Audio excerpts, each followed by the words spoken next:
Hello there, you amazing viewers and subscribers, and welcome to a brand new Doctor Who Crown Jewel video for today. And of course, for this Crown Jewel, we are looking into Season 5, aka Patrick Troughton's second season as the Second Doctor.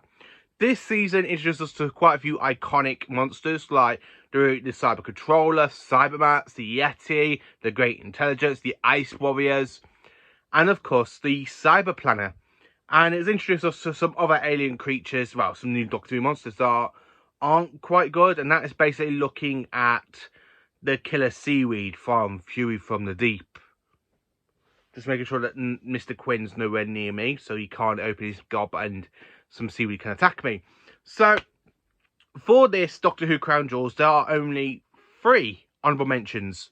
Yeah, unfortunately, there are 3 honourable mentions before we do get to the Crown Jewels, because this one, when I was literally going through all the stories that we got, I realised there are 2 stories that I don't really want to give an honourable mention to, and that is, of course, Fury from the Deep and The Wheel in Space. Even though I do enjoy Wheel in Space, I just didn't want to give it a honourable mention or Crown Jewel, because it then makes the season kind of very outletic-ish, and I don't want to do that. So we've got 3 honourable mentions and the 1 Crown Jewel. So let's dive in. Honourable mention number 3. Now this one is one I nearly did give to the Crown Jewel, but I just enjoyed the other stories above this one.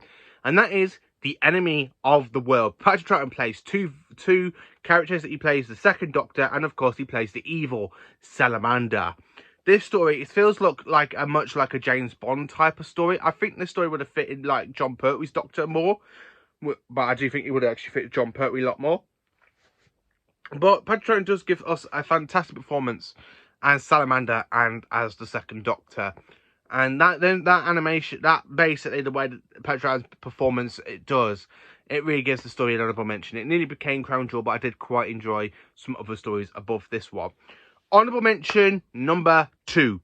So my second honourable mention has to go to The Abominable Snowmen, which was basically released last year in animation. Now this story is absolutely brilliant. I love the fact we are in Tibet. We got the Doctor going into the Monk City. We got the Great Intelligence basically making its very first debut with robot Yetis, and of course you got the little spheres that when you got that beep beep beep beep beep beep beep beep like that. And I actually do quite enjoy the Yeti sound when you see them. Brian Travers, I think, is an absolutely fantastic character. I like the fact that he actually does return for the sequel story of the when we get there. I actually do quite enjoy the story. The Abominable Snowmen, I actually enjoyed this more than I actually thought I was going to. And it's absolutely amazing. I really can't find a fault wrong with it. And it's absolutely brilliant. Right then, honourable mention number 1. So this honourable mention has got to go to an iconic story. And it nearly made it into the Crown Jewel. Really did made it into the top Crown Jewel. And that is The Web of Fear. Now, The Web of Fear, it is a sequel to The Abominable Snowman. This did actually need to get into the top part, but I really do enjoy the first story a lot more, which is why that's in the Crown Jewel. So, what can I say about it? We have robot Yetis scrolling around the abandoned train lines of London. And of course, this is a story that introduces us to Nicholas Courtney's character, aka Alistair Gordon Lethbridge Stewart. Not a brigadier, he's actually a colonel in this one. He's absolutely brilliant in this story. I think this story gives a fantastic performance from Patrick Troughton, Debbie Wilding, and Fraser Hines, along with Nicholas Courtney. I really love the way how the Yetis have had a bit of an upgrade than when we see them in The Abominable Snowmen. So they do have a massive kind of upgrade, and you do see them walking around the train, the underground stations. I love the fact they've got this kind of like webbing sort of power like gun, and it goes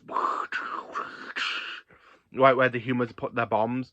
I love the way how the Second Doctor goes to investigate at the end of the cliffhanger, and when it explodes, it goes, whoa!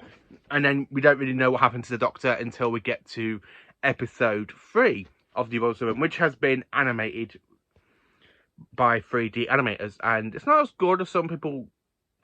I think it's good, but not as good as it could have been. I think they could have tweaked it a little bit more. But I just absolutely love the story, and it's absolutely brilliant as well, and I just love the robot Yetis. So the story that is actually getting the Holy Crown Jewel for me of this season has to go to The Tomb of the Cybermen. This is my favourite story from this season. It is in my top 5 stories for the Second Doctor. Now, the Tomb of the Cybermen, it is an iconic story. We go to the planet Terros.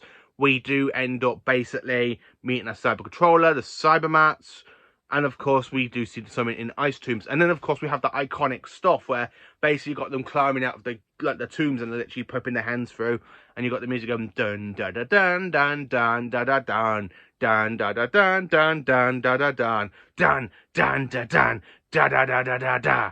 I just absolutely love that music because I really think that music is literally the Cybermen theme. I do class it as being it's a Cybermen theme from the 60s. I just absolutely love it. The way it plays out through basically the moon base and the 10th planet. But in this one, it feels absolutely the perfect Cyberman theme for this story, because when you have the cyber controller opening the door and it goes, "You shall belong to us. You shall be like us." I love that little sting, and it just goes dun dun dun dun dun dun dun dun dun dun dun dun dun.